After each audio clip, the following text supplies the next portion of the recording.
Can you hear me now? All right, we're just waiting on some more people to join in here.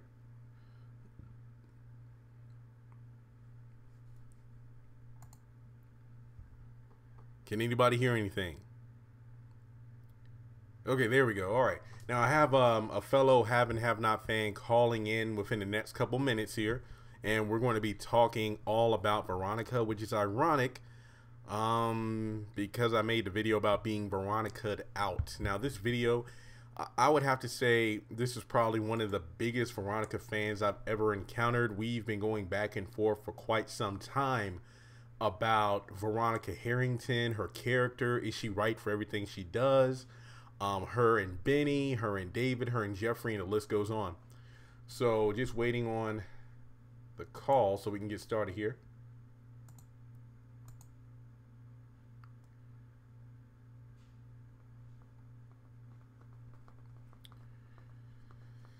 All right, how's everybody doing today?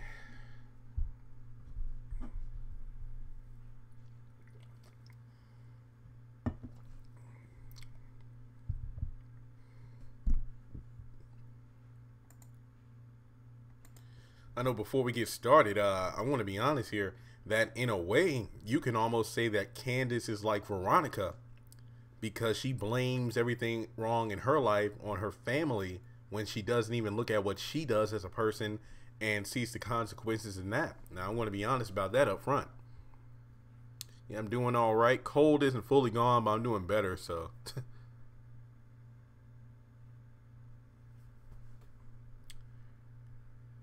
All right, waiting on this call. I'll give her a couple more minutes here. Because if not, we'll take somebody else who wants to get on the line.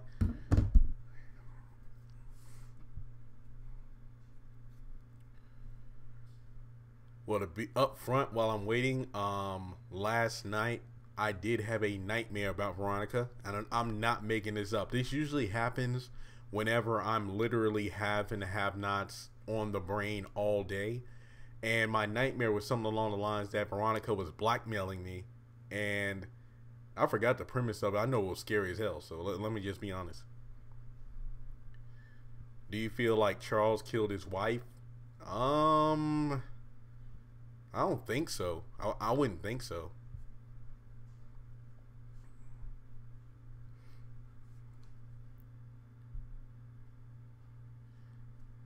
Yeah, Big Baby, I definitely agree. I definitely agree that she's been suppressed, but the fact she lost control of her son and husband all at once sent her on a downfall.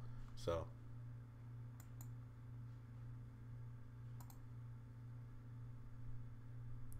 Oh, we got the caller in right now. Just one moment. See, this Google thing is crazy. Hello, can you hear me? Yeah, can you hear me? Oh, yep, I can hear you. Hang on a second. 1 second here. I want to see if I can mute that sound.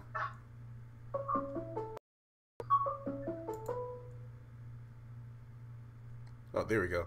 Okay, can you hear me clearly? Yep. Perfect. Okay, well, have and have not fans, we have a special guest here. I would say she is probably the biggest Veronica Harrington fan in the have and have not community. Would you like to introduce yourself? I am Chelsea. And how are you guys doing today? How do I put that stream up on?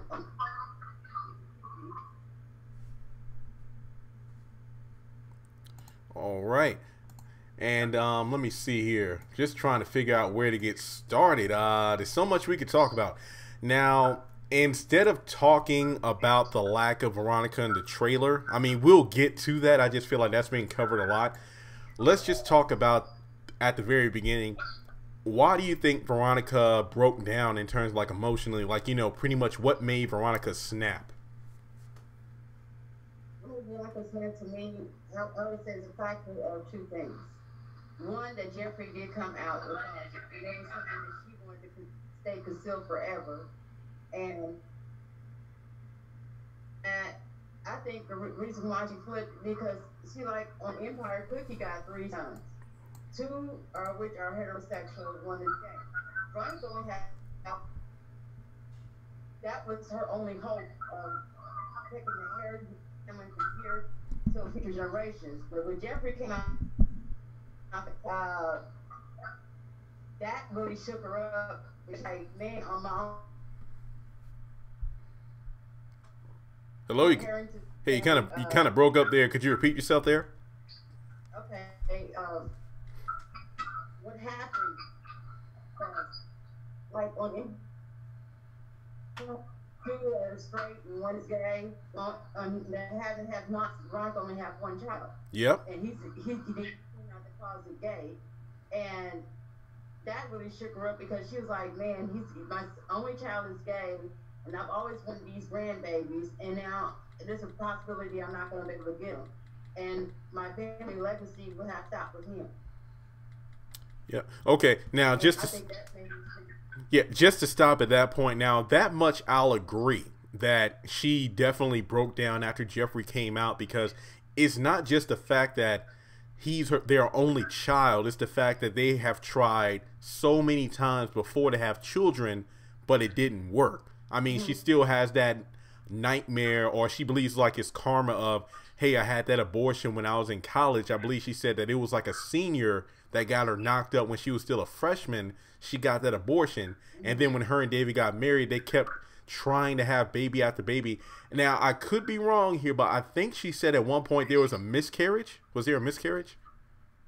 She said there was 7 miscarriages and then that abortion. Yeah, and that's when they finally had Jeffrey, and that's why it's such a disappointment that, oh my gosh, I finally got some goodness in my life. You know, I felt like I finally paid for having that abortion by having a child, a son. Now he's gay, so I'll never have any grandchildren. So I definitely do think that Jeffrey's coming out was definitely one of the biggest factors to her snapping. Definitely. And then the other factor is, I don't want to say David. Look how David's relationship with Veronica, and I see David always put Jim first. Whatever Jim, like, let's take for instance when Wyatt was so-called dead. Catherine called the house, and Veronica, the Meg gave Veronica the bomb, and Catherine was like talking to Veronica, and as soon as Veronica revealed to Jeffrey and David that Wyatt was dead, the first person that David thought about was Jim. Jeffrey cares a lot about Wyatt. Why he was not there to console Wyatt? He had to rush off to go get Jim, see what Jim was on. And I think Jim a lot ahead of the family, as well as he sides with Jeffrey over Veronica. It's like, and then not to mention Maggie Day came into the picture and really shook that marriage up. So I think David also played a part of her snapping too. Okay, now she feels like they betrayed her, and now they betrayed her. So it's like, what else do I have? So she flipped out. Okay, I will give you some of the David thing because I don't fully agree, but I do agree with some of the points you made. I don't know if you said this, but I think that back in season 1, when Veronica found, you know, the episode My Name is Veronica, when she found out that David was covering up, well, I guess you could say she was helping Jim cover up the affair with Candace, and he even lied to her. I believe after she suspected, like, hey, you're having an affair with Candace Young, I would have you followed, and, you know, he took pictures. And the thing was that David said that, I'm working with a client, and it involves Candace Young. And the thing is, I had to give the car to her myself because it would incriminate my client if he were the one to do it. So right there, David, I wouldn't say that David fully lied. I know, look, I'm not married, I'm not in a relationship, so if I had a girlfriend and I broke it down to her like that, it could be considered lying. He was telling a half-truth. He didn't tell her everything, but he told a half-truth. Now, right after Veronica kind of laughed it all, saying, oh my gosh, David, I should have known that you weren't cheating on me, and I shouldn't have had you followed. And then David's like, whoa, you had me followed? And that's when she's like, yeah, I just had somebody follow you around, took some pictures, and that's how I found out. And then David was mad because it's like, you don't trust me, which in fact, Veronica had a right not to trust you. Now, in that instance, you got a slight snippet of Veronica's slight paranoia, but it was, she had the right to be. She had the right to be. So in season 1, after she found out that David was working with Jim to cover up the affair, not only that, Benny was in jail because of David. And remember that Veronica was selected by Catherine to help out on getting Benny free. So right there, I will agree that David was the one to truly rock the foundation of their marriage. Now, now I got that part. Okay, I follow you on that. Now let's move on to season 2. I will admit that it didn't look good for David with Maggie Day, because I will give you points for this. Veronica knows when a woman is after her man. I will give her points for that. But the thing is, even though David was innocent, now hear me out here, because I know we've done this a lot on Twitter and whatnot. Hear me out. David was innocent. However, the fact that he pretty much caused a canyon between himself and Veronica back when he lied to her, it makes sense as to why she wouldn't trust him. I even believe that Veronica brought that up in season 2. Was like, why should I trust you now about not having an affair because you lied to me about Jim and Candace? And I feel like season 1, David pretty much rocked the foundation between their marriage because of his lies, you know, covering up the Candace and Jim situation. But I feel like the gap between them even widened even further when it came down to David taking Jeffrey's side in regards to, look, you're my son, I still love you anyway. Season 2 pretty much damaged all the trust or love in that marriage. Now, David still loved Veronica no matter what. I feel like Veronica, excuse me, I was kind of congested here. I feel like David still loves Veronica. Veronica still loves David. But the thing is, I feel like Jeffrey was the major, I guess you could say the straw that broke the camel's back. Because season 1, David broke Veronica's trust. Season 2, Jeffrey's homosexuality caused them to split even further. You had David, who was loving and accepting of Jeffrey. You had Veronica, who pretty much wanted to teach Jeffrey a lesson and, well, for lack of a better phrase, pretty much disown him for quite some time. What? She cut off his credit cards, cut off his phone, took away his apartment. He had nothing. It wasn't until Melissa came into the picture and Veronica was like, look, your father is running for lieutenant governor. We need the whole family looking good on front. So get back in line and I'll cut back on your phone, your credit card. I'll give you back the apartment. Pretty much she'll flip the light switch back on for him. Now, Maggie Day pretty much made things even worse. At first, it was not David whatsoever. It was completely Maggie and the fact that Veronica could sense that she was into David. And of course, David, well, he was David. Like, I'm not going to lie. Yes, he was pretty much Jim's lackey. I do agree with that. I do agree. And the fact that Veronica was so paranoid about Maggie, which she was right, it didn't look too good, because I believe the thumbnail of this video is the scene where Veronica's out in the hallway. She knocks on David's door and Maggie and David both come out. Then on the other side, you have Jeffrey and Landon. All that put together was definitely cause for a snapping. So I will admit that Jeffrey and David definitely played factors into Veronica's breakdown, but Veronica kind of made things bad for herself because she assumed the worst. She was not willing to accept Jeffrey for being gay. She was not willing to give David the benefit of the doubt. I will admit it looked pretty bad. The fact that those two walked out of his room together, I'm not going to lie. So if you want to chime in, those are just my initial thoughts. Yeah, like when she called his hands and he was in there kissing and fondling all over Maggie, and but she didn't see that part, but she saw him coming out the room with his shirt unbuttoned, his hands unbuttoned.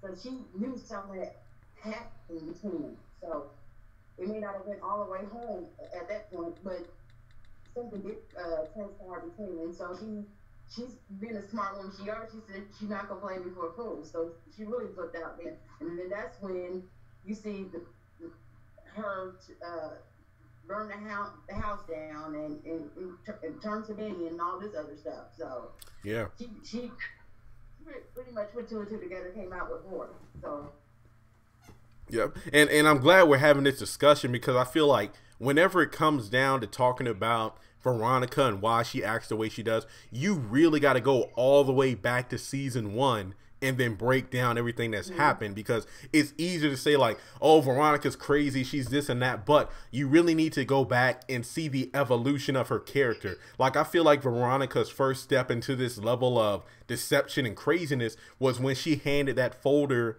to Jeffrey at the restaurant, pretty much showing like, I got the pictures of the black sedan. If you don't do what I say, your ass is going to jail. Like, I feel like that was definitely the starting point in terms of this new badass Veronica we knew so much about. Don't get me wrong. She was a beast in season one, but you truly learn like, okay, season two, she's not playing games. She'll do whatever it takes to get her family back in line. Now, again, I'm not married or anything like that, but I will say that a man can only take so much. And let me just make 2 points here. Number one, yes, Dave, it did not look good for David when he walked out of the room with Maggie. And again, they were just talking.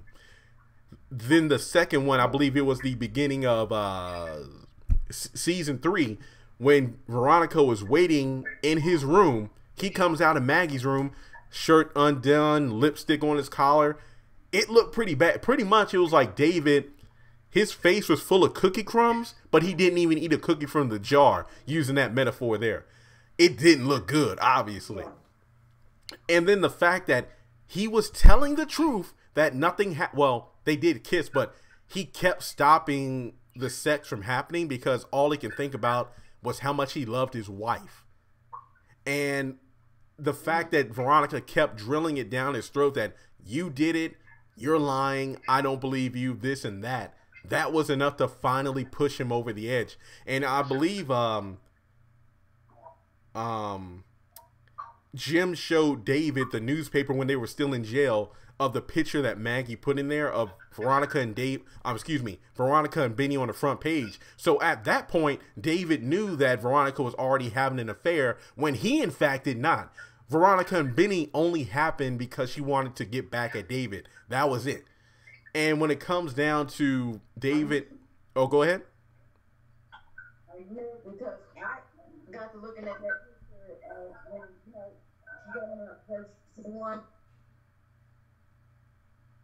Hello? So gratitude, thank you. Hey, you're fading in and out there. Okay, say something. When Benny gave her that gratitude kiss on the cheek, I saw her kind of smile. I think she really was dicking Benny then, but she wanted to do the right thing and stay loyal to David until David messed up. So then she was like, okay, you done messed up. I'm going to do what I wanted to do. I think she wanted it back in. I want to be honest here. Like, I remember that kiss. It was right after Veronica came into the interrogation room and told Benny and Hannah, hey, he's free to go. I mean, he can go in, change his clothes, and he's gone. Case closed. And he gave her that kiss on the cheek. To me, I mean, me and my mom watched the episode. We were thinking to ourselves, like, you know what? It's pretty funny because Veronica probably took that kiss in terms of, you know what? I wish my son was like this. True, that could have been a foreshadow of what was coming. But I even did a video way back in the day about, remember when Wyatt got his inheritance money thanks to Jennifer? And he even gave her a kiss on the cheek. To me, I was like, oh, snap. Is that foreshadowing of Wyatt and Jennifer getting together like it was for Veronica and Benny? But then she got killed off. But I'm thinking that when it comes to Benny, I think, what was it? It was the episode where Veronica was on Benny's steps to like his new house. And those two are arguing back and forth. And he was like, man, it turns out you're only being with me to get back at your husband. Then Veronica even stated, like, if I wanted to get somebody to make my husband jealous, I would get somebody that has degrees, that knows how to enunciate his words. You were just pretty much like a toy to me. And of course, some people might call that a lover's spat or whatever. But I think it was just literally Veronica stating, like, you're nothing to me. You were just a plaything. I don't need you anymore. But I feel like, of course, those two will do something together in the future. Personally, I never thought it was a relationship. I thought it was Veronica playing Benny, and we even knew this to be true because Veronica was using Benny for her, well, sexual needs, but also to throw it in David's face whenever she felt the need to do so. And then in the future, when she found out that the black sedan was at the tow company that Benny owned, every time she went to that tow company, you knew she was only having sex with him or trying to get Benny to go down there just so she can get the car. That's all it was. Did she ever get possession of the car though? That's the ultimate question because you Uh, never seen her drive out at the car. oh no, that plan was foiled because the bank foreclosed on the tow company before they can move forward with that. Yeah. And also, remember the fact that Wyatt has those two having sex on his phone for some sick reason. I wonder if that's ever going to come up. I don't know. That phone is probably gone somewhere, showed up right down the river somewhere. Who knows what that phone is at? And then Candace threw Jeffrey's phone all right down the garbage disposal. That's right. And I mean, remember that was Jeffrey's new phone because when Quincy was at Jeffrey's apartment, he took Jeffrey's phone. He got a new one. Then Candace threw that down the garbage disposal. So there's no telling what's going to happen with that. And yeah. Yeah, I mean, it's almost the same thing with Hannah and Catherine's video will from season 1. We don't know if that's ever going to show up again in the future, so there's no telling. And honestly, it kind of doesn't matter if that video will shows up again because Catherine said, hey, I've rewritten my will. So the one she did in season 1 pretty much doesn't matter anymore. Yeah, that's just one of those things like a plot. I guess it's so Jeffrey, can show Candace, but he didn't get a chance to show Candace the evidence of what was going on. When the Candace went out, that they Monica was doing it. Yeah, pretty much. And another thing is, I don't know if this was ever brought up. I could be wrong. Did Veronica ever suspect that Jennifer and David were a thing? I don't feel like she did, but wait, actually, you know what? I think she did at one point. I forgot, but I know it was like, yeah. It was said, but not to the extent that Maggie Day was like her main target. Yeah, that's right. That's right. Yeah.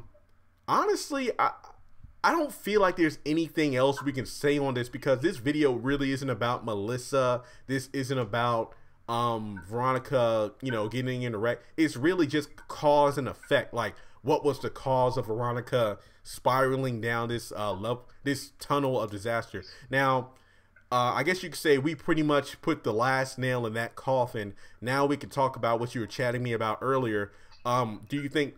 I think you said something about Tyler and Angela saying something to each other, and that's why she's not in the trailers. I wonder if there's anything that went down between them as far as their relationship, their working relationship, because all of a sudden she's not in the new cast photo. She's not in the trailer. She's not. Only thing she did was that ABC interview, and she posted stuff on Instagram and her Facebook page. But I don't know what's going on. It's a lot of confusion, and I'm confused big time of what's the status of her on the show. Yeah, I mean, yeah, I'm going to be honest here. I'm really thinking it's just like effective misdirection for the fans because if Veronica was revealed in all the trailers and everything, then there would be no suspense. It's kind of like, oh, well, there was a car wreck, but we know she's alive because she's in the trailer and whatnot. So that's why I'm not really reading too much into it. And you know me, it's like I've always been one to dissect everything. But at the same time, you have to look at it from every angle here. So I'm really thinking that it was done on purpose. I think it was really done on purpose. And let's see here. Yeah, go ahead. Yeah, it's all about adding. Yeah, it's all about adding suspense here. I mean, if it was revealed that she was alive, then it really wouldn't matter. It's like, well, yeah, there was a car wreck, so does she get disfigured? Is she going to be in a coma? Oh, she's alive. I mean, look at it this way. Remember in season 2, for like the entire first half, Benny was in a coma. Then Quincy, after being stabbed like so many times by Jeffrey, he was laying in Candace's floor for a good maybe 5 or 6 episodes. So yeah, Veronica's probably alive, like no doubt. Because Quincy, I think a lot of these secondary characters like Quincy, Yeah, we knew he was going to die because he was not a part of the core main cast. Ex Veronica, on the other hand, has been there since day one, has been a core main cast. But I don't know. I yeah. just hope that he's just doing all this to ask his face and keep the fans interested. I don't know. It's just confusing.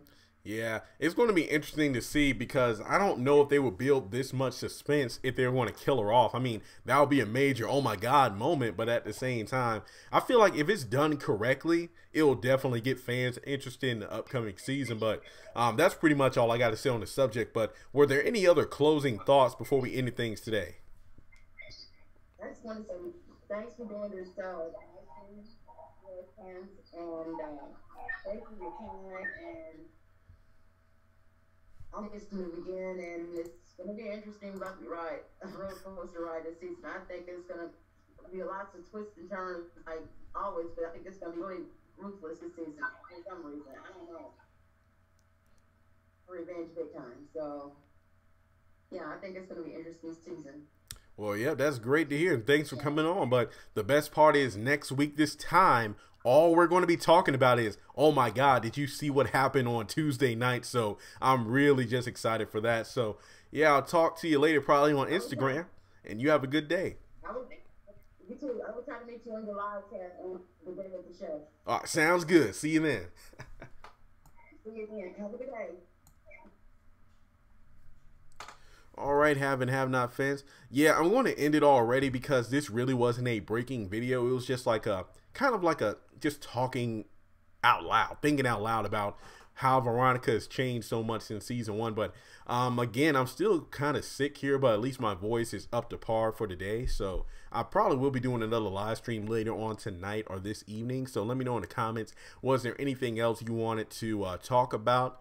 And again, I see a lot of chats here, and a lot of them are like, you know, hellos and pretty much going on about what we discussed today. So I'll catch you all in the next stream. And I actually have a couple of videos I need to do about the pains and if loving you is wrong. So keep your eyes out for that, and I'll talk to you later.